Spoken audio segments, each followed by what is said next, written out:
ғалымдар балабақшада эксперимент жасайды. Балабақшадағы суретті жақсы көретін балаларды жинап алады да оларға сурет салдырады. Соның ең қайсы суретті сапалы салғаны сыйлық беріп отырады. Бір күндер өткеннен кейін сыйлық алған балалардың сурет салғандағы суретінің сапасы төмендегенін байқайды. Бұл балалар бірінші кезде өздері жан қалауымен суретті салды. Ал онан кейін сыйлық алғаннан кейін олардың ойы сыйлыққа ауып кетті да, сонан кейін барып олардың сурет салу сапасы төмендейді. Сөйтіп мынадай қорытындыға келеді. Егер адам түпкі нәтижені алдын ала ойлап қойса, ол кезде оның істеп жатқан ісінің сапасы төмендейді.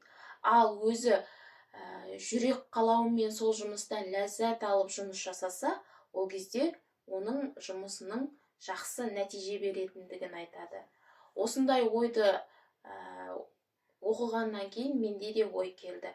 Мен осы ютубқа ойбай монетизацияға шығам, бәленбай табыс табам деген сияқты сондай ниетпен видео түсіремін ғой.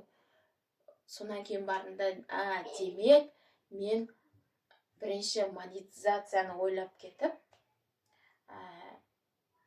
жұмысымның сапасы төмендеп жатыр деп сөйттім да, енді өзім қалаған кезде монетизацияны ойламай, қалаған кезде маған ұнаған тақырыптарда видео түсіремін деп шештім.